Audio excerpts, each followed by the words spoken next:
I'm a first-generation student. Neither of my parents finished high school because they had me very young, and they were teenage parents. I don't know who first said it, but the line that education is the great equalizer.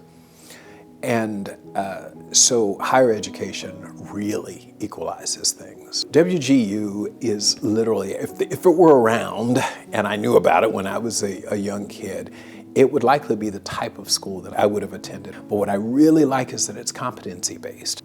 You've literally created at WGU an institution that removes all of these barriers, focuses on what really matters, and that is, can you do a job on the other end of your run at that institution? When you walk across that stage, can you do something with that degree?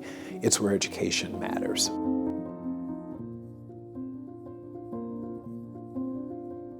I remember this moment so well. I was sitting in my office in Fort Lauderdale, Florida. I had then left a major law firm to come in-house to work at Blockbuster. And yes, young people, there was one such a thing called Blockbuster Video. But I was sitting in my office and I had this aha moment, and it was payday. And my paycheck represented more than what both of my parents made together during that prior 2-week period. So you take their paycheck together, and my check was significantly higher than theirs. My hope is that the future of education and the workforce, that we will get to see it as a true continuum. The idea that education, the system, the institution, is the manufacturer of the product that we in industry or employers buy and consume. So that we think about it that way. That's my hope. The one lesson that I wish I implemented more often in my career is that related to being a more empathetic leader. I think as leaders, we have a lot of pressures. We've got to make our shareholders, if you're in a publicly traded company, or your stakeholders, if you're not in a publicly traded company, happy, which means money's got to come in the door, employees have to perform, efficiency, productivity, etc.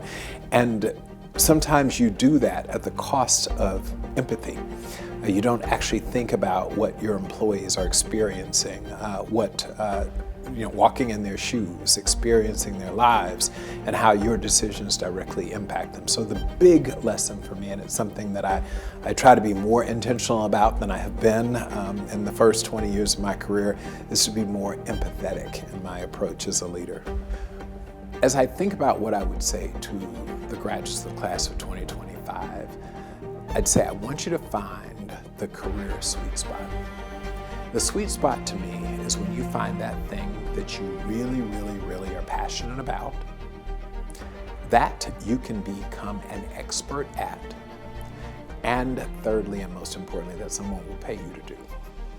That's the career sweet spot. Too often we focus on, I'm going to pursue my passion. That's overrated advice. Trust me, because a lot of folks pursue their passion and it doesn't turn into a job unless they can't provide for themselves. That leads to a somewhat miserable experience, at least as I see it. Or you pursue something just for the money. Well, that also can be quite miserable. You can be paid a lot of money and hate your job and hate your life. And also, and perhaps more importantly, people do things that they can only be good at. I think you have to choose something that you can be great at, so that there's nothing like the experience of excelling. So when I talk to the graduating class, as you think about what you're going to do for the next 30, 40, 50 years of your life, let those be the guiding principles. Can I be really, really good at it? Do I like doing it? And thirdly, will someone pay me to do it? That's the career sweet spot.